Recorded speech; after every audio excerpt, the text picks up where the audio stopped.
Okay, so now I've been working on this for about 2.5 hours, 2 hours, 2.5, and this is where I've gotten. You can see basically finished this round of hammer chasing, and I'm pretty pleased with how this turns out.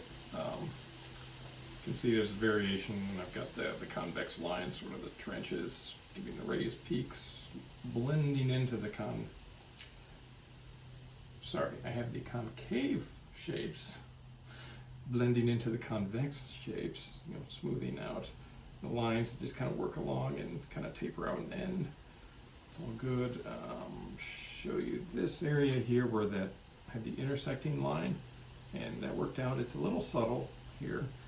Usually to really tighten up that little zone, you do have to usually go in with chasing tools. Like I was able to get my hammers up here on either side pretty tight, but to really crispy, you need to get a chasing tool usually.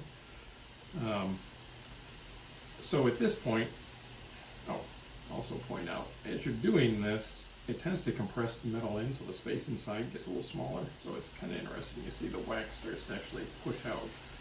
And that's normal. It's all good.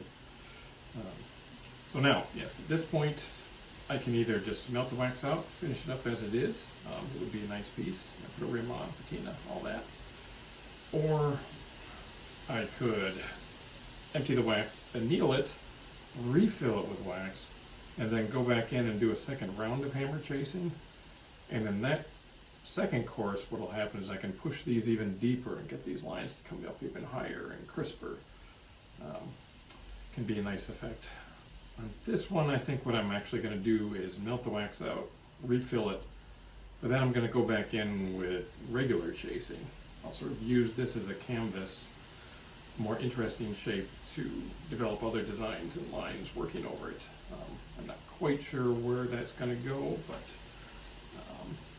as an example, this is another piece that began with the hammer chasing. So these really high ridges, crisp lines, those were the initial hammer chasing. Here was an intersection. I've crisped up a bit more.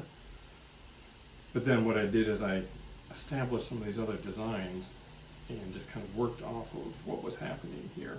It gets a lot more interesting and exciting, especially when you've got a ridge line like is here, and then I drop in the secondary line, say something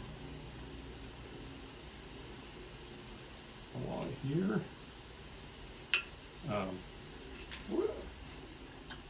And hammer that in, then what happens, that's sort of what I did there. You can see it really drops down. Things get very dramatic when you do that. So some exciting things to play with. That's my plan for this piece. We'll see where it goes.